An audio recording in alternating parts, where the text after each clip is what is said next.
नमस्कार। चर्चा आचरण के साथ मैं हूं टीएन मनीष और हमारे साथ बिहार से एक खास मेहमान ब्रजेश मौर्य जी खास तौर पर जुड़े हैं एक खास चर्चा के लिए। नमस्कार, आपका बहुत स्वागत आचरण न्यूज में। सर बहुत बहुत धन्यवाद। बहुत बहुत वेरी वेरी थैंक्स आपको। और मेरे लिए आज बहुत अच्छी बात है, सौभाग्य की बात है कि आपने मुझे इस लायक समझा और अपने मंच पे मुझे इनवाइट किया। देखिए, असल में आज हम जो बात करने जा रहे हैं ब्रजेश जी से, ब्रजेश जी आज की दुनिया के उस मार्केटिंग के हिस्सा है जिसको लेकर के कई तरह के मिथ, कई तरह के भ्रम और कई तरह की भ्रांतियां समाज में है, जिसको हम नेटवर्क मार्केटिंग कहते हैं। और भारत सरकार ने इस पूरे मामले में एक पूरी गाइडलाइन भी जारी की है कि किस तरह से डायरेक्ट सेलिंग की जाए, क्या उनके डूज एंड डोंट्स हैं। तो तमाम तरह की बातचीत के लिए बतौर एक सीनियर नेटवर्कर और एक लीडर के नाते हम आपका स्वागत करते हैं ब्रजेश जी। ब्रजेश जी, मेरा पहला सवाल ये है कि वास्तव में एमएलएम है क्या?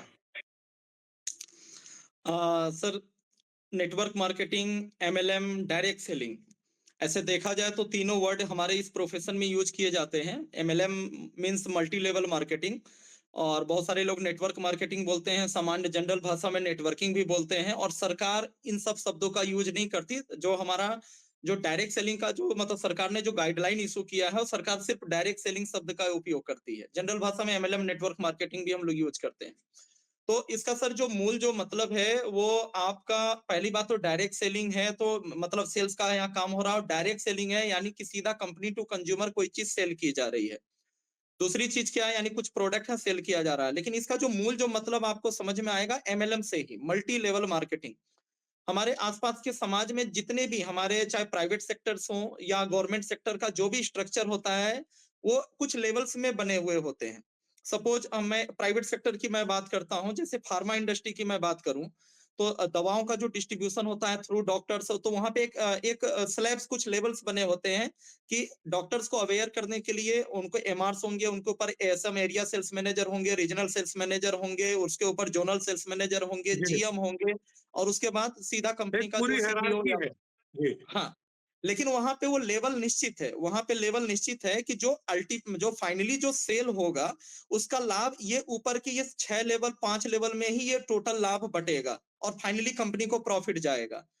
और इसी तरीके से गवर्नमेंट में भी ऐसा ही होता है। फोर्थ ग्रेड कर्मचारी हैं, थर्ड रैंक के कर्मचारी हैं, फिर सेकंड ग्रेड हैं, क्लास 1 रैंक है, फिर आपके रेल मंत्री हैं, बहुत सारे सचिव हैं, फिर फाइनली पीएमओ तक वो चीजें जाती हैं। तो लेकिन एमएलएम में क्या है, इसको बहुस्तरीय, लेकिन यहाँ पे लेवल निर्धारित नहीं होता। यानी कि जो जो फाइनली जो सेल हो रहा है कंज्यूमर के पास, जो प्रोडक्ट जा रहा है, जो रेवेन्यू जनरेट हो रहा है, उसमें पहले से निश्चित नहीं है कि इसका लाभ कितने ऊपर में कितने लोगों तक जाएगा। ये 10 सीनियरों तक भी जा सकता है, वो 50 सीनियरों तक भी जा सकता है। तो यहाँ चूंकि लेवल निश्चित नहीं होता, इसीलिए इसको मल्टी लेवल मार्केटिंग इसको बोलते हैं। जी, दूसरी बात यह है कि जैसे भारत सरकार ने हम्म, डायरेक्ट सेलिंग को लेकर के पूरा मसौदा तैयार कर दिया है, उनको क्या जी करना है, क्या नहीं करना है, उसके पूरे प्रावधान हैं, उनकी अपनी सर्टिफिकेशंस हैं। और जी भारत में पहले चिटफंड चलती थी, जी अब जी हालांकि चल रही है लेकिन दबे छुपे में चल रही है। सरकार काफी सक्रिय हुई और ग्वालियर के मध्य प्रदेश के ग्वालियर से ही इस पर बहुत बड़ा जो कहें कि एक्शन आकाश त्रिपाठी तत्कालीन कलेक्टर ने लिया था। उसके बाद बहुत सारी चिटफंड कंपनियां बंद हुई और जब उनको निकालने की कोशिश की, सरकार ने पड़ताल की, तो बहुत लंबा चौड़ा हिसाब किताब सामने आया। अब इसमें हो ये रहा है कि जितने भी लोगों के नेटवर्क थे, वो सारे ऐसे वर्कर अब एमएलएम में आ गए, अपने जीविकोपार्जन के लिए ज्यादातर। तो उसमें क्या होता था कि उसमें सपने बेचते थे, उसमें एक का 5 गुना बताते थे और सरकारी नियमों की फर्जीवाड़े के बीच में उसको चलाते थे। तो ये जो पूरा की पूरा मामला है, 3 तरह की प्रजातियां होती है साहब इसमें, एक असली, एक नकली, एक फसली। तो तीनों को आप किस तरह परिभाषित करते हैं? और एक नए व्यक्ति, एक युवा बेरोजगार जो अपनी जीविका के लिए मार्केटिंग करना चाहता है नेटवर्क के साथ, एमएलएम करना चाहता है, उसको किन बातों का ध्यान रखना चाहिए और कैसे वो चयन करे? सर आपके इस पूरे सेंटेंस में एक साथ कई सवाल आपने पूछ डाले हैं। बिल्कुल है, आप जान सिलसिलेवार तरीके से मुझे जवाब दे दीजिए। हाँ, तो सबसे बड़ा अच्छा लगा कि आपने एक बड़ा अच्छा कुछ शब्दों का यूज़ किया। आपने लास्ट में बोला असली, नकली और फसली। तो जी। मैं यहीं से शुरू करना चाहूँगा, फिर सिलसिलेवार जो है हम लोग एक-एक चीज़ों को लेकर मैं अपने अकॉर्डिंग टू माय एक्सपीरियंस मैं आपके बिल्कुल, हम सामने चाहेंगे कि रखूँगा। हमारे दर्शक ज़्यादा से ज़्यादा आचरण न्यूज़ के युवा दर्शक इस बात को देखें, समझें और जानें कि हर चीज़ की अच्छाई भी होती है, बुराई भी होती है। हमको अमृत लेना है, ज़हर छोड़ देना है। जी, जी, जी। तो सर यहीं से शुरू करते हैं। सर अब थोड़ा-सा हम इसको बात करें स्वामी विवेकानंद महाराज जी के जो स्वामी विवेकानंद जी के जो गुरु हैं स्वामी रामकृष्ण परमहंस जी, उन्होंने बिल्कुल, अपने अपनी पुस्तक रामकृष्ण परमहंस वचनामृत में उन्होंने कुछ इसी तरह के शब्दों का वर्णन किया है कि धर्म के आस्था के विषय में भी, धर्म के मार्ग पर भी इस तरह के लोग होते हैं असली, नकली और फसली। और उन्होंने जी, कुछ इस तरीके से वर्णन किया था कि जो इस तरह से जो असली लोग हैं, वो क्या है जी, कि जिस तरीके से धर्म के मार्ग पे और अनवरत वो मतलब प्रयास करते हैं जो धर्म के मार्ग पे चलने वाले जो किसान हैं, जो अनवरत प्रयास करते रहते हैं और कुछ ऐसा वर्णन किया है कि लगातार अगर उनको फसल नहीं भी मिलती है, तो भी 12 वर्ष तक लगातार वो प्रयास करते रहते हैं, जो पीढ़ी दर पीढ़ी इस व्यवसाय को और इस काम को कर रहे हैं। वो हार नहीं मानते और लंबे समय तक प्रयास करते रहते हैं और अंततोगत्वा जो है वो सफलता प्राप्त करते हैं। लेकिन जो इस तरह के और भी लोग हैं, जो नकली लोग हैं, जो तत्कालिक लाभ के लिए आते हैं, उसमें प्रवेश करते हैं, कुछ कोशिश करते हैं, परिस्थितियों बस या कुछ भी छोटा-मोटा लाभ प्राप्त करके और फिर वो उनका आस्था खत्म हो जाता है, फिर उस मार्ग को छोड़ देते हैं।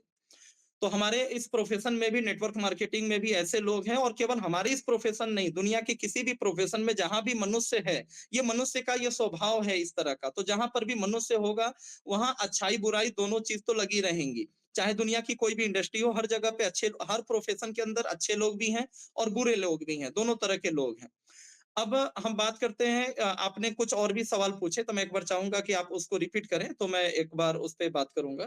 नहीं, मेरा कहना है कि जो चयन का आधार, पहली जी। बात कि हुँ, जब हुँ। कोई युवा जिसको नेटवर्किंग करनी है और जिसे लगता है कि उसकी योग्यता में वो एक अच्छा मोटिवेशनल स्पीकर है, वो लोगों को प्रभावित कर सकता है, अपने प्रोडक्ट की गुण दोष की पूरी जानकारी अच्छे से दे सकता है और वो बता सकता है कि कैसे हम एक स्वस्थ समाज का निर्माण इस दुनिया में आके कर सकते हैं। तो उसके लिए चयन का आधार क्या होना चाहिए कंपनी के लिए? सबसे पहले सर इसमें मैं बात करूँगा पहली बात तो नेटवर्क मार्केटिंग में सफलता प्राप्त करने के लिए या इसको एज ए करियर लेने के लिए मोटिवेशनल स्पीकर है या बहुत अच्छा वक्ता है तो ही कर सकता है, ऐसा आवश्यक नहीं है। आज जितने जी, भी मोटिवेशनल स्पीकर आप देख रहे हैं, ज़्यादातर लोगों ने नेटवर्क मार्केटिंग में आकर वो क्वालिटी को एडॉप्ट किया। उनकी जड़ में, उनके बिल्कुल। अंदर वो बीज थी, लेकिन शायद इसीलिए मैंने ये सवाल उठाया कि वो जी, जी। मार्केटिंग के पहले मोटिवेशनल हाँ, हाँ। स्पीकर वाली बात। जी, हाँ, हाँ। तो उनके अंदर वो बात थी, वो क्वालिटी थी, लेकिन उस चीज़ को वो समझ नहीं पा रहे थे। लेकिन इस प्रोफ़ेशन की वजह से यहाँ पे चूँकि जो कम्युनिकेशन स्किल लोग जो है प्राप्त करते हैं और इस प्रोफ़ेशन की वजह से ये निखार आया और मंच, माइक और इस सारी चीज़ों से और धीरे-धीरे अच्छे मोटिवेशनल स्पीकर के रूप में लोग परिणित हुए, बहुत आगे तक गए। देखिए, नेटवर्क मार्केटिंग मैं बात करूँ तो बहुत इसके लिए एक सामान्य इंसान, कोई भी सामान्य इंसान जिसके पास नॉर्मल सी एजुकेशन है या यूँ सरल शब्दों में बोलूँ, तो ऐसा इंसान जिसके बैकग्राउंड में जिसके पास पहले से कोई बहुत बड़ी प्रोफ़ेशनल डिग्री नहीं है, किसी भी कारण से उसका बैकग्राउंड बहुत बिल्कुल। फाइनेंशियली कमज़ोर था या गार्जियन वैसे अवेयर नहीं थे या खुद की लापरवाही की वजह से वो अभी तक कोई बड़ी प्रोफ़ेशनल डिग्री ले नहीं पाया। उसके पास बड़ी पूँजी है भी नहीं। अपने पास ज़्यादातर हमारे समाज में जो धारणा है कि 2 तरीकों से हम बहुत आगे और बड़ी लाइफ़स्टाइल या अमीर बन सकते हैं। या तो हमारे पास पढ़ाई का बैकग्राउंड बहुत अच्छा हो, प्रोफ़ेशनल डिग्री हो, गवर्नमेंट या प्राइवेट सेक्टर में हम करके वो हम बहुत आगे जा सकते हैं। क्लास 1 रैंक की कोई भी जॉब हासिल करते हैं प्राइवेट या गवर्नमेंट का, या फिर हमारे पास बहुत सारा एक्सपीरियंस और पैसा हो तो हम कोई व्यवसाय में जाकर इन्वेस्ट करके हम बहुत आगे बढ़ सकते हैं। अब जिसके जी, पास किसी कारण से दोनों नहीं है, ठीक है, जिसके पास किसी कारण से दोनों नहीं है, तो नेटवर्क मार्केटिंग उस इंडस्ट्री का नाम है कि आम आदमी को खास बनने का अवसर उसको जीवन के किसी भी पड़ाव में, किसी भी उम्र में, चाहे वो किसी भी बैकग्राउंड से बिलोंग करता हो, वो दोबारा ये मौका देता है कि आप क्वालिटीज को डेवलप करके आप जीवन में बहुत कुछ बड़ा इथिकली आप बड़ा अचीव कर सकते हैं, अपने सपनों को पूरा कर सकते हैं। और साथ में जिनके पास चीजें हैं, डिग्रीज हैं और बाकी चीजें हैं, उनके लिए भी अपॉर्चुनिटी है, लेकिन आम लोगों के लिए जहाँ पे कोई अपॉर्चुनिटी नहीं है, वहां पर भी नेटवर्क मार्केटिंग में ऐसे लोग बड़ा कर सकते हैं। और काफी कंपनी का संघर्ष। चयन, मेरा सवाल जी था सर। कंपनी का चयन कैसे करें? हाँ, क्योंकि कंपनी कंपनियों का। की आड़ में, जैसे हम जी कहते हैं जी कि बदतमीजी और शरारत में बहुत छोटी सी लकीर है, फर्क है, जी जी बदतमीजी जी और जी शरारत। तो इसी जी जी तरह से जो कंपनियां चल रही हैं, उन कंपनियों की असलियत तक पहुंचने के लिए हर व्यक्ति के पास वो दिमाग नहीं होता, वो समझ नहीं होती कि वो उनके द्वारा दिखाए गए सर्टिफिकेट्स को ये मान ले कि जो उन्होंने बोला है वही परम सत्य जी, बिल्कुल। सर यहाँ पे मैं बोलूँगा कि आज की जो जनरेशन है, जो युवा पीढ़ी है वो बहुत मतलब मैं भी युवा हूँ, लेकिन फिर भी है। जो अभी जागरूक। भी मेरे बाद की जो जनरेशन आ रही है मुझसे भी कई गुना ज़्यादा उनका आईक्यू लेवल है, बहुत ज़्यादा इंटेलिजेंट हैं और टेक्नोलॉजी और सारी चीज़ों को आज किसी को कोई भी सामान लेना होता है ना, तो 10 बार वो चीज़ों को उसका फीडबैक क्या है, रेटिंग्स क्या है, चाहे वो बात हो कुछ खाने-पीने की चीज़ की हो, किसी भी प्रकार के प्रोडक्ट की हो, तो हम्म। बहुत सारी चीज़ें लोग आज सर्च कर रहे हैं, चीज़ों को मतलब क्रॉस चेक करते हैं, चीज़ों को करते हैं। नेटवर्क मार्केटिंग में भी ऐसा कर सकते थे, ऐसा करना चाहिए। लेकिन यहाँ दुर्भाग्य क्या होता है कि जब बात किसी सामान को खरीदने की होती है 50, 100, 200, 500, 1000, 5000, 50,000 की चीज को खरीदने के लिए तो हम 50 बार सोचते हैं कि हम कौन से ब्रांड का चयन करें, हमको इस कंपनी की कार लेनी बेहतर है इस बजट में या इस कंपनी की क्या किसमें क्या जो है फैसिलिटीज है। लेकिन जब बात नेटवर्क मार्केटिंग में ज्वाइन करने की होती है तो लोग क्या है, लोगों का लालच हावी हो जाता है। यहाँ जी। पे क्या है कि जिस तरीके से ज्यादातर जो भ्रामक जो प्रचार किए जाते हैं, जो अनइथिकल जो कंपनीज हैं, ऐसे हर सेक्टर्स में ऐसे प्रैक्टिस करने वाले लोग हैं। लेकिन हमारे बिल्कुल नेटवर्क नहीं। मार्केटिंग में, हाँ, हमारी नेटवर्क मार्केटिंग अभी एक फिल्ट्रेशन की दौर से गुजर रहा है। सरकार की अभी नजर पड़ी है, कुछ वर्ष पहले ही अभी गाइडलाइन बनी है और लगातार इसमें अपग्रेडेशन होते होते जा रहा है। अभी जस्ट केरला गवर्नमेंट ने कुछ दिन पहले ही एक अपडेशन लेकर आई है कि अभी तक क्रिप्टो करेंसी मतलब टाइप के जो इन्वेस्टमेंट के जो प्लेटफॉर्म्स है, फॉरेस्ट ट्रेडिंग, क्रिप्टो करेंसी, इस जी। तरह की चीजों को लेकर, तो उसमें भी क्वाइट बहुत सारे डिस्टेंस लोग। जैसे जो है। जी। हाँ, हाँ, हाँ, हाँ। तो उसमें भी बहुत सारे लोगों ने नेटवर्किंग कर रखा था। लेकिन वो जो रियल में जो फॉरेक्स ट्रेडिंग या क्रिप्टो करेंसी जो लोग काम करते हैं, वो एक तरह से शेयर मार्केट की तरह है। वहाँ पे बिल्कुल। लोगों को जॉइन कराना, टीम बनाने का कोई कॉन्सेप्ट ही नहीं है। वहाँ पे केवल इन्वेस्ट करने वाला कॉन्सेप्ट है। लेकिन उसको भी बहुत सारे लोगों ने फ्रॉड तरीके से नेटवर्किंग में लाकर मल्टी लेवल का स्वरूप देकर और लोगों से पैसा अरबों रुपया इन्वेस्ट करा करा लिया, आज भी करा रहे हैं। तो केरला गवर्नमेंट ने एकदम स्पष्ट शब्दों में गाइडलाइन में इस चीज को मेंशन किया कि किसी भी प्रकार की डिजिटल करेंसी नेटवर्किंग में अलाउ नहीं होगी, यहाँ केवल फिजिकल प्रोडक्ट को ही हम कर सकते हैं। तो अभी ये फिजिकल, ये जो है हमारा लगातार फिल्ट्रेशन के प्रोसेस से गुजर रहा है, दिन प्रतिदिन बेहतर होता जाएगा। लेकिन फिर भी बहुत आसान है, जो आपने सवाल पूछा कि आम जो आज का युवा है वो वो कैसे कैसे इस चीज को चयन करे? हाँ, हम्म। कैसे चयन करे, कौन सी अच्छी कंपनी है और किस में लॉन्ग टर्म के उसका फ्यूचर सिक्योर होगा और कहाँ पे उसके साथ बिल्कुल। फ्रॉड हो सकता है। तो इसको लेकर जो है, तो पहली चीज क्या है कि पहले वो चीजों को समझे कि पहले अपने लालच को मतलब वो नियंत्रित करे, वो लालच में ना आए, क्योंकि जो भ्रामक जो इस तरह की चीजें हैं, जो फ्रॉड करने वाले लोग हैं, वो भरपूर लालच देंगे। हम चाहे दुनिया के किसी भी सेक्टर में काम करें, चाहे हम नेटवर्क मार्केटिंग हो या दुनिया के किसी भी सेक्टर में काम करें, हम जैसा मेहनत करेंगे वैसा हमको परिणाम हमको मिलेगा। बिजनेस टर्म में हम बात करें तो जितना रेवेन्यू जाएगा, जितना टर्नओवर होगा, जितना हमारे द्वारा सेल होगा, उसके बदले ही हमको उतना ही प्रॉफिट होगा। हमने कोई मॉल खोल रखा है कि लाखों करोड़ों रुपया लगाकर, अगर सेल नहीं हो रहा है तो प्रॉफिट नहीं आएगा, चाहे हमने भले करोड़ों लगाए हुए हो, लॉस में जाएगा। और हमने छोटी पूंजी लगाई है लेकिन सेल बहुत ज्यादा हो रहा है तो प्रॉफिट बहुत ज्यादा होगा। तो अच्छा लेकिन ब्रजेश जी, एक हाँ। एक एक सवाल और, मैं आपको रोक रहा हूँ, सॉरी, माफी जी चाहूंगा, जी जी क्योंकि ये तो बात मेरे समझ में आ गई कि आप क्या कहना चाह रहे थे। सवाल जी ये है कि अर्थशास्त्र कहता है हर बड़ी मछली छोटी मछली को खा जाती है, लील जाती है। तो जी जी एमएलए की बड़ी मछलियां छोटी मछलियों को किस तरह लीलती? देखिए सर, अभी अभी मैं कहूँ तो अभी वो ऐसा कुछ नहीं हो पा रहा है। मैं एक मतलब मैं अपने एक्सपीरियंस से मैं बता रहा हूँ, चूँकि 11 साल का मेरा एक्सपीरियंस है इस फील्ड में, उम्र अभी बहुत कम है, 35 इयर्स ओल्ड हूँ मैं, लेकिन फिर भी 11 साल मैंने नेटवर्क मार्केटिंग में दिया है। तो अभी वो सिचुएशन, अभी नेटवर्क मार्केटिंग खुद अपने अस्तित्व की लड़ाई लड़ रहा है। अब जाकर पिछले कुछ सालों से जो है सफलता मिलनी शुरू हुई है। तो अभी क्या है कि अभी अभी तक चीजें बिल्कुल फैली हुई थी।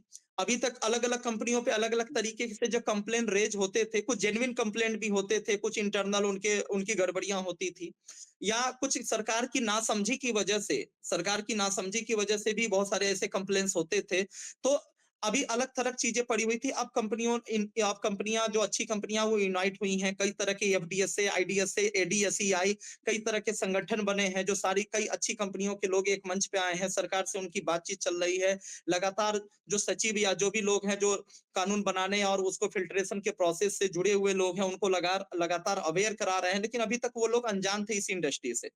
तो अभी तक तो वो दौर चल रहा है, और रही बात बड़ी मछली छोटे मछली को खा जाती है, तो अभी तो यूनाइट लोग हो रहे हैं अभी सारी चीजें, तो अभी वो दौर नहीं आया है नेटवर्क मार्केटिंग के अंदर, हिंदुस्तान के अंदर, कि इस तरह की कोई चीज हो कि कोई बड़ी कंपनी है छोटी कंपनी को, क्योंकि आज भी फ्रीडम है। आप ये सोच के देखिए कि आज मात्र कंपनी खोलना और खास करके नेटवर्किंग में काम करना इतना आसान है कि प्राइवेट लिमिटेड कंपनी का आप रजिस्ट्रेशन कराइए, जिसमें 25-50 हजार रुपए में काम हो जाता है, और एक वेबसाइट बनवाइए, और किसी भी फैक्ट्री से 2-4 प्रोडक्ट आप बनवा लीजिए। मतलब आप, manufactured by and marketed bye.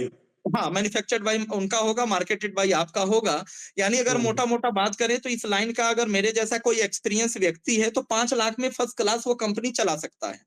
ठीक है? 5 लाख में वो कंपनी को लॉन्च कर सकता है, एक ऑफिस और एक वेबसाइट लाख 1.5 लाख में तैयार हो गई, और 2-4 लाख रुपया खर्चा करके 2-3 प्रोडक्ट तैयार कर लिया और अपनी कंपनी वो लॉन्च कर दिया। और जान के बड़ा ताज्जुब होगा, ये तो छोटी मछली है। हमारे पास मेरे जैसे एक आम इंसान के पास जो 2-4-10 साल जिसने नेटवर्किंग किया है, जब आसानी से इतनी छोटी पूंजी से कंपनी लॉन्च कर ले रही है, हमारे पास कोई वैसा बैकअप नहीं है, और उसके बाद भी ऐसी-ऐसी कंपनियां बड़ा-बड़ा टर्नओवर कर ले जाती हैं। तो करोड़ों-करोड़ का ताकत टर्नओवर भी। नेटवर्क की है ना साहब, ताकत नेटवर्क की आपके साथ लोग हैं, जी, आपके साथ चैन है। तो बिल्कुल वही सर, मैं बिल्कुल। बोलना चाह रहा था कि इस हुँ, समय हिंदुस्तान में कितनी एमएलएम हैं जो एसोसिएशन हुँ। के बैनर पर आ गई, कितनी है जो बिल्कुल, दबी छुपी है, और कितनी बिल है जिनको एसोसिएशन भी चाहता है कि बंद किया जाए सरकार के माध्यम से, क्योंकि वो गंदगी फैला रही है, वो प्रदूषण फैला रही है। बिल्कुल सर। सर, ऐसे अगर हम बात करें तो टोटल जो रजिस्टर्ड कंपनियाँ हैं, जो अपनी एमएलएम की एक्टिविटीज़ मार्केट में कर रही हैं, वो सेल कर रही हैं। एप्रॉक्स अगर हम बात करें तो एप्रॉक्स लाख के करीब होंगी। एक मतलब लाख अभी, हाँ, हाँ। मतलब अभी, मतलब ये सब शायद ही, रजिस्टर्ड है एसोसिएशन में। हाँ, नहीं, एसोसिएशन वगैरह से रजिस्टर्ड नहीं है। मतलब हज़ारों हजार की संख्या में, लाख के आस-पास ऐसी कंपनियाँ हैं जो एमएलएम की एक्टिविटीज़ मार्केट में कर रही हैं, चाहे वो लीगल या इलीगल तरीके से वो एक्टिविटीज़ वो कर रही हैं। लेकिन बात जब एसोसिएशन के जो लॉज, गवर्नमेंट ने जो गाइडलाइंस बनाए थे 2016 में, तो लगभग 650 कंपनियों ने उन सारे टर्म कंडीशन को पूरा करके 650 कंपनियों ने उसको पेपर को सबमिट करके वहाँ पे लाइसेंस प्राप्त किया था। 2021 दिसंबर 2021 में फिर से अमेंडमेंट आए, तो अभी अभी अगर अभी वर्तमान की हम बात करें तो अप्रॉक्स लगभग 450 कंपनी है मात्र, जो गाइडलाइन और कानून के हिसाब से फाइनली वो सारे पेपर सबमिट करके वो लाइसेंस प्राप्त किए हुए हैं। ऐसी कंपनियों का नाम मिनिस्ट्री ऑफ कंज्यूमर अफेयर्स की, जो भारत सरकार की जो वेबसाइट है उपभोक्ता मंत्रालय की, उनका नाम, उनकी साइट पे जाकर आप कन्वर्जेंस पार्टनर करके जो लिस्ट आता है, वहां पे जाकर आप सर्च कर सकते हैं। अभी मात्र 450 कंपनियां हैं जो रजिस्टर्ड है। अब बात आती है कि इसमें भी अभी चीजें क्या हैं, अभी हमारी जो अच्छी कंपनियों की जो मूल जो लड़ाई है, जो जो एसोसिएशन जो काम कर रहा है, या जो सरकार में जो सचिव बैठे हुए हैं, अब इनके साथ जो समस्या क्या है सरकार के साथ भी, कि वो खुलकर ना विरोध कर सकते हैं, क्योंकि एम्प्लॉयमेंट बहुत सारे लोगों को जुड़ा हुआ है। सरकार भी अब चाहती है कि एमएलएम आगे बढ़े, क्योंकि किसी भी सरकार की, चाहे किसी भी पार्टी की सरकार हो, सबको रोजगार देना किसी की बस की बात नहीं है। और अगर सरकार खुल के कोई एमएलएम को लेकर स्टेटमेंट देती है, तो अच्छी से ज्यादा बुरी कंपनियां मार्केट में है वो उनको भुना लेंगी और ज्यादा लोगों को चूना लगा लेंगी। तो सरकार अभी इस रणनीति पे काम कर रही है कि खुलकर भले कुछ मत बोलो, लेकिन इंटरनली जो अच्छी कंपनियां हैं उनको सपोर्ट करो। और अभी तत्कालिक जो किया गया, जो चीट फंड वाली जो कंपनियां हैं, जो प्रोडक्ट नहीं बेच रही हैं, जो सिर्फ दुगना चार गुना जो कर रही अपने हैं, बेच रहे हैं, हाँ। हाँ हाँ, सपने बेच रही हैं, मनी सर्कुलेशन कर रही हैं, क्रिप्टो के नाम पे, फॉरेस्ट ट्रेडिंग के नाम पे, रियल एस्टेट के नाम पे, इस तरह की जो फाइनेंशियल एक्टिविटीज कर रही हैं, इस तरह की चीजों को पहले हटाया जाए। पहले ये प्रूफ किया जाए मार्केट में कि ये एमएलएम नहीं है, ये अलग चीज है। और जब ये चीजें हम अगले कुछ महीनों सालों में ये जब कर लेंगे, तब बारी आएगी कि जो प्रोडक्ट बेस वाली जो कंपनियां हैं, इसमें से ऐसी कौन सी कंपनियां हैं जो मैन्युफैक्चरिंग बेस है, जो आर&डी बेस है, या बहुत ज्यादा प्राइसिंग को हाई करके काम कर रही है। तो धीरे धीरे हम उस दिशा में फिर आगे बढ़ेंगे, ये इंडस्ट्री आगे बढ़ेगी, फिर ऐसी कंपनियों की छटनी अभी चालू होगी। लेकिन फिलहाल तो हमारा मेन जो चैलेंज है, जो जो लोगों को सपने बेच रही है, इनको पहले एमएलएम, जो बहरूपीय हैं और लोग इनको भी एमएलएम समझ रहे हैं, इनको अलग करना, अभी हम उस दौर से गुजर रहे हैं। दूसरी बात एक और है कि अब ये इतनी ज्यादा सामाजिक मान्यता में आ रही है चीज कि जी, कुछ इंस्टीट्यूशंस ने बकायदा कैरिकुलम बना के और मल्टी लेवल जी। मार्केटिंग के कोर्सेज शुरू कर दिए। बिल्कुल सर, बिल्कुल। सर आप बिल्कुल सही हैं, और आप देखेंगे तो नेटवर्क मार्केटिंग के ऐसे इस प्रोफेशन से बहुत सारे ऐसे लोग हैं जिन्होंने पीएचडी हासिल किया। आज जी, हिमाचल प्रदेश की सुलिनी यूनिवर्सिटी है जहां पे बीबीए और एमबीए का पाठ्यक्रम चालू हो चुका है। नेटवर्क मार्केटिंग से आप बीबीए कर सकते हैं, आप एमबीए कर सकते हैं। देखिए क्या है कि एक बहुत बड़ा चैलेंज होता है किसी भी फील्ड को एक सामाजिक मान्यता दिलाने के लिए। पैसा कमा लेना तो अलग बात है, लेकिन जब हम एक सामाजिक मान्यता उस चीज को तब मिलती है, पहली बात तो वो लीगल हो। लीगल के साथ साथ जो है वो व्यवहारिक रूप से इथिकल हो। बहुत सारी चीजें हैं लीगल आती हैं। जैसे हम मान के चलिए, हम किसी बस में सफर कर रहे हैं और वहां पे क्या है, महिला सीट रिजर्व्ड है, उस पे महिला बैठी हुई है, लेकिन फिर भी कोई महिला खड़ी है, तो वहां लीगली वो पुरुष को उठा नहीं सकती। लेकिन हमारा धर्म बनता है, व्यवहारिकता बनती है कि उस महिला को, या बुजुर्ग है तो कोई सीट दे, लीगल वहां आड़े नहीं आता। तो लीगल है, इथिक्स पे आधारित है। और इस सब के बाद भी तीसरी चीज जब आती है कि हमारी जो नई जनरेशन है, जब उस चीज को जब पढ़ाया जाएगा, जब उस चीज को एजुकेशन से जोड़ा जाएगा, जब जाके धीरे धीरे सामाजिक प्रतिष्ठा और मान्यता वो चीजें मिलेंगी। तो लगातार हमारी जो भी इस क्षेत्र में, हमारे क्षेत्र में जो भी एसोसिएशंस काम कर रही हैं, उन्होंने बहुत इस तरह के प्रयास किए हैं। जैसे एसोसिएशन के माध्यम से सारी अच्छी कंपनियों को एक मंच पे लेकर आना, ठीक है, बड़े-बड़े उनको कार्यक्रम करना। आपको सर जान के बड़ी खुशी होगी कि महिला दिवस के दिन अभी जस्ट हमने पटना के बापू सभागार में, अभी जस्ट 16 फरवरी को, यानी कि आज से 6 दिन पहले, हमने 16 फरवरी को हमने जो है 5000 प्लस लोगों को, अलग-अलग कंपनियों, अच्छी कंपनियों के लोगों को इकट्ठा करके, ट्रेनर्स, मोटिवेशनल स्पीकर को इकट्ठा करके एक अच्छा मैसेज दिया। 8 मार्च जो है 2025 को, यानी चंद कुछ दिनों के बाद, महिला दिवस के दिन, डायरेक्ट सेलिंग से जुड़ी हुई 10,000 से ज्यादा महिलाएं इकट्ठा हो रही हैं। 10,000 से ज्यादा महिलाएं जवाहरलाल नेहरू स्टेडियम दिल्ली के अंदर। और आपको और हम लोग को बहुत प्राउड की बात है कि इस प्रोग्राम के जो चीफ गेस्ट हैं वो उपराष्ट्रपति हैं। वो डायरेक्ट सेलिंग से जुड़ा हुआ प्रोग्राम है, जो सामाजिक मान्यता के लिए अस्तित्व की लड़ाई हमारे लोग लड़ रहे थे, अच्छी कंपनियों के लोग, वो चीजें अब मिलनी शुरू हो गई हैं। केरला गवर्नमेंट के सीएम ने ऑफिशियली एमएलएम को लॉन्च कर दिया, ठीक है, इसको खुल के प्रमोट कर रहे हैं। उपराष्ट्रपति हमारे नेटवर्किंग के प्रोग्राम में आ रही हैं। स्मृति कैबिनेट मिनिस्टर में स्मृति ईरानी, पीयूष गोयल, ठीक है, जेपी नड्डा, ऐसे बहुत सारे मिनिस्टर्स उस प्रोग्राम में आ रहे हैं। कम से कम 15 से 20 सांसद उस प्रोग्राम में रहेंगे। तो वो दौर अब आ चुका है। लीगलिटीज को लेकर तो अब हम बिल्कुल क्लियर हो चुके हैं। और सामाजिक और शैक्षणिक मान्यता देने के लिए भी अभी जस्ट 8 सितंबर के, शायद मैं थोड़ा डेट आगे पीछे हो रहा हूँगा, 8 सितंबर को दिल्ली में बड़ा मैराथन का, पिछले 2 सालों से बड़े मैराथन कार्यक्रम का डायरेक्ट सेलिंग के माध्यम से एक आयोजन किया जा रहा है। ऐसे बहुत सारी चीजें सब चल रही हैं। आने अगला जो दशक होगा, अगला 10 साल जी, होगा, बहुत कुछ बदला हुआ होगा। बिल्कुल। दूसरी बात ये है कि इसमें हो ये रहा है कि बड़े लीडर्स जो हैं, जी, वो जी, अक्सर अपने निजी मुनाफे के लिए अचानक कंपनियां कपड़ों की तरह बदल देते हैं कई बार, बहुत फ्रीक्वेंटली बदलते हैं। तो उनकी जो पूरी टीम होती है, उस टीम को वो लाभ कभी नहीं मिल पाता जो सीनियर को मिलता है। ये कितना भ्रामक है और ये कितना सच है। नहीं, इसमें सर सच्चाई है, आप बिल्कुल सही हैं सर, ऐसा हो रहा है। देखिए मैं इसमें 1-2 बातें और बोलूँगा।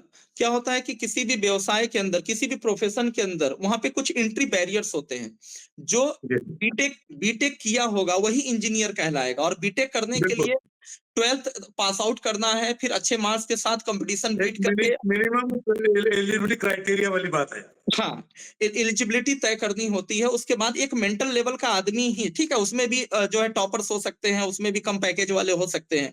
लेकिन मिनिमम स्टैंडर्ड होता है कि इस लेवल का आदमी ही वो इंजीनियर बनेगा, ठीक। लेकिन नेटवर्क मार्केटिंग में ऐसा कोई एंट्री बैरियर नहीं है। यहाँ पे कोई भी कम से कम अनपढ़ आदमी भी आ सकता है, कोई एजुकेटेड पर्सन आईएएस लेवल के लोग भी इसको प्रमोट कर बिल्कुल। रहे हैं, हर तरह के लोग प्रमोट कर रहे हैं। तो यहाँ पे बात थोड़ा-सा एथिक्स को लेकर यहाँ पे चैलेंजेज रहता है, और जैसे-जैसे समय आगे बढ़ेगा, चीज़ें रहेंगी, तो यहाँ पर ऐसे बहुत सारे लोग हैं जो एथिक्स को मेंटेन करते हैं, और उस उनके कंपैरेटिव ऐसे लोगों की संख्या ज़्यादा है, जो सिर्फ अपना प्रॉफिट देखकर डिसीजन लेते हैं। चूँकि हाँ, काम वही वही सबसे बड़ी तकलीफ। जी सर, ये सच्चाई है, ये सच्चाई है। और ये लेकिन क्या है, इसको लेकर हमको लोगों को भी अवेयर होना पड़ेगा। इसको लेकर कई बार क्या है कि संगठन बदलना, अपनी ऑर्गनाइजेशन को चेंज करना कई बार मजबूरी होती है। क्योंकि जी, हम जाने-अनजाने में हमको इस लाइन का ज्ञान नहीं था, इस इंडस्ट्री का ज्ञान नहीं था। हम पहली बार कोई हमारा परिचित आया, बताया, उसके साथ हमें अच्छा लगा। हमने डायरेक्ट सेलिंग इंडस्ट्री को हमने क्रॉस चेक किया ऑनलाइन, हमको अच्छा लगा, हम उस कंपनी में जुड़ गए, और धीरे-धीरे 2, 4, 5 साल में अचीवर भी बन गए। जब हम मैनेजमेंट के नजदीक पहुंचे, जब बड़े अचीवर बने, तो पता चला कि कंपनी फॉल्स कमिटमेंट कर रही है, जो बोल रही है समय पे नहीं दे रही है, या कंपनी में फ्यूचर सिक्योर नहीं है। कंपनी इथिक्स को फॉलो नहीं कर रही है, अनइथिकल प्रैक्टिसेज कर रही है। सरकार मना नहीं कर रही है, सरकार किस किस चीज पे रोक लगाएगी? सरकार का लीगल टर्म्स होते हुए भी इंटरनली अनइथिकल प्रैक्टिसेज कर रही है। नए लोगों को मतलब प्रलोभन देना, बहुत तरह की चीजें। तो अगर ऐसा लगता है कि ऐसी चीजें हो रही है और हमसे गलती हो गई और अब हम अनुभवी हो चुके हैं, तो तत्काल कंपनी को छोड़ना भी जायज है। लेकिन इसकी तुलना में, जो आपने बोला कपड़ों की तरह लोग कंपनियां बदल देते हैं, इसकी तुलना में ऐसे भी बहुत सारे लोग हैं जहां पे कंपनी की कोई प्रॉब्लम नहीं है, लीगलिटीज की कोई प्रॉब्लम नहीं है, केवल वो अपना मुनाफा देखकर, या थोड़ा उनको हार्ड वर्क दिखा, कहीं ईगो को ठेस पहुंच गया, उनके सीनियर ने किसी ने कुछ बोल दिया, कंपनी की तरफ से कुछ उनकी बात नहीं मानी गई, तो इस तरह की चीजें होती हैं, और इस तरह से लोग अचानक से डिसीजन ले लेते हैं। जब बात जॉब की होती है, बिजनेस की होती है, तो फर्क नहीं पड़ता, चूंकि हमारा करियर है, हम कहीं पर भी जाएं, हम ये छोड़कर वहां जाए, कोई फर्क नहीं पड़ता। लेकिन हमारे साथ क्या है कि हमारे साथ बहुत सारे लोगों का समूह जुड़ा होता है, और वो बिल्कुल, मतलब भ्रमित हो जाते हैं, वो भ्रमित हो जाते हैं।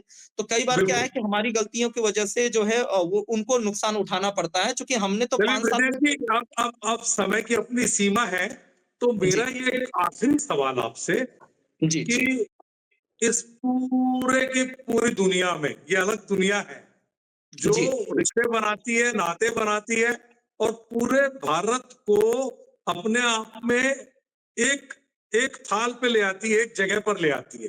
इतनी ताकत इसमें है नेटवर्क में। तो मेरा बिल्कुल। सवाल ये है कि आज की स्थिति में कितने लोगों का रोजगार इससे जुड़ा है, और आने वाले समय के लिए युवाओं को 2 लाइन का संदेश आप क्या देना चाहेंगे कि वो आपसे मोटिवेट हों, और क्या पैसे को लेकर हवस पहली प्राथमिकता है कि मार्केटिंग में आने के लिए? क्योंकि लोग ये बोलते हैं जिसको पैसे की भूख है वो ही इसमें आता है, ऐसा जरूरी है? नहीं सर, ऐसा नहीं है। पहली बात तो पैसे के लिए तो दुनिया का हर काम पैसे के लिए ही किया जा रहा है। लेकिन इसका मतलब ये मोटिवेशन है। नहीं कि आप, हाँ, ठीक है। मतलब क्या है कि कोई भी काम हम करते हैं तो हमारा करियर, हमारा पैसा, हमारी ज़रूरतें, जीविकोपार्जन के लिए ही लोग करते हैं। लेकिन इसका मतलब ये नहीं कि हम चोरी करें, इसका मतलब ये नहीं कि हम बेईमानी करें या हम गलत प्रैक्टिसेज़ करें। तो जी, इसमें भी अच्छी कंपनियाँ हैं, बुरी कंपनियाँ हैं, तो हमको उसका चुनाव करना चाहिए।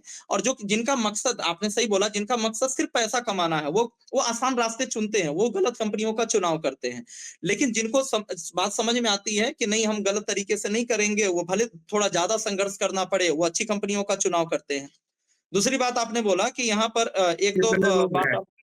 हाँ हाँ, कितने लोग हैं, तो उसको लेकर सर हम बात करेंगे। तो टोटल अभी मैं एक आपको आंकड़ा के मोटा मोटा एक आंकड़े से मैं बताता हूँ। बिल्कुल। जी ठीक है। अभी जो वर्तमान में जो आंकड़े हैं, जो भी 450 प्लस जो इथिकल जो कंपनियां हैं, जो रजिस्टर्ड कंपनियां हैं, direct selling ministry of consumer affairs के अकॉर्डिंग जो है, तो अभी जो लास्ट ईयर का जो टर्नओवर रहा है वो अप्रॉक्स 30,000 करोड़ का रहा है। अच्छी जो डायरेक्ट सेलिंग कंपनियां हैं, प्रोडक्ट बेस्ड, लगभग 30,000 करोड़ का टर्नओवर हमारी हिंदुस्तान का रहा है। अब आप सोच के देख लीजिए कि अभी तक ये जो सेल हुआ, ये जो रेवेन्यू जनरेट हुई, एम्प्लॉयमेंट की अगर हम बात करते हैं, तो कस्टमर कोई भी प्रोडक्ट, तेल, शैम्पू या कोई भी हेल्थ केयर का प्रोडक्ट खरीदता है, उसमें एडवर्टाइजमेंट की भी कॉस्ट जुड़ी होती है, उसमें तरह-तरह के प्रमोशनल चीजें कॉस्ट जुड़ी होती है, ठीक है? और उसका भुगतान कस्टमर को करना पड़ रहा है, ₹10 की चीज है, लेकिन पता चला कि 5 ₹10 में से ₹5 तो एडवर्टाइजमेंट वाले शाहरुख खान, कैटरीना कैफ इस तरह के लोग प्रमोशन वाले लेके चले गए। लेकिन हम्म। अब वो पैसा हमारे बीच में बट रहा है। अगर 30,000 करोड़ का टर्नओवर हुआ है, तो 30,000 करोड़ का अगर हम आधा करें, 50% अगर हम करें, तो लगभग 15,000 करोड़ आज आम लोगों के बीच में बट रहा है, क्योंकि इन कंपनियों के लिए अमिताभ बच्चन, शाहरुख खान हम ही लोग हैं, यही लोग हैं जो आम लोग हैं, जिनके पास कोई एंट्री बैरियर नहीं था, वो आम लोग हैं, उनके पास बड़ी पूंजी नहीं थी, और आज एम्प्लॉयमेंट के नाम की वजह से 15,000 करोड़ ऐसे लोगों में बट रहा है। अब क्वालिटी युवाओं को वाइज 2 लाइन में संदेश। जी, युवाओं को अच्छा, तो देखिए, मैं आप सभी लोगों को, जितने भी युवाएँ हैं जो आपके चैनल के माध्यम से मुझे सुन पाएँगे और सुन पा रहे हैं, आप सभी लोगों के लिए है कि नेटवर्क मार्केटिंग बहुत अच्छा, जैसे दुनिया का सारा प्रोफ़ेशन है, बहुत सारे अच्छे-अच्छे प्रोफ़ेशन हैं, उसमें से भी एक नेटवर्क मार्केटिंग भी एक बहुत ही शानदार प्रोफ़ेशन है, जो बिना, जिनके पास कोई भी बैकअप नहीं है, फाइनेंशियल, एजुकेशनल या इस तरह की भी कोई भी चीज़ नहीं है, या जो जीवन में कम रिस्क उठाकर बहुत बड़ा करना चाहते हैं, ऐसे लोगों के लिए नेटवर्क मार्केटिंग भी, इंडस्ट्री भी एक विकल्प हो सकता है, जहां पर खोने के लिए कुछ नहीं है, पाने के लिए बहुत कुछ है। आप अपने सारे सपनों को, जो अभी तक आपने रिटायरमेंट की उम्र तक देखा था, वो अगले 8 साल 10 साल में उन सपनों को आप पूरा कर सकते हैं। और कम से कम अगर सफल नहीं भी हुए, तो जो विद्वान लोग हैं, जो बड़े बड़े मोटिवेशनल स्पीकर हैं, या जो भी लोग हैं जो मार्केटिंग विशेषज्ञ हैं, जो जो नेटवर्किंग को वो समझे हैं, वो बार बार एक बात बोलते हैं कि हम अपने बच्चों को भले 2-4 साल के लिए ही सही, लेकिन नेटवर्क मार्केटिंग जरूर कराएंगे, क्योंकि यहाँ से जो पॉजिटिव एटीट्यूड, जो बिलीफ सिस्टम, या जो उनका कॉन्फिडेंस, जो उनका जो कम्युनिकेशन स्किल डेवलप होता है, वो जीवन में और किसी भी दूसरी इंडस्ट्री में नहीं होता है। तो सीखने के मकसद से आइए और आगे बढ़िए, यहाँ पे बहुत कुछ सीखने को मिलता है और बहुत कुछ चीजों को आप अचीव कर सकते हैं। तो आप हमारे साथ जुड़े ब्रजेश जी, आपने अपना समय निकाला, विस्तार से आपने पूरी बात की, और बहुत बहुत आपका शुक्रिया। आचरण न्यूज की तरफ से आपका बहुत बहुत आभार। नमस्कार। Thank you so much sir, thank you so much, आपने मुझे अवसर प्रदान किया, मुझे इस लायक समझा। Thank you so much sir, thank you so much. देश दुनिया की सभी खबरें देखने के लिए जुड़े रहिए आचरण न्यूज से। आचरण न्यूज, हर कदम आपके साथ।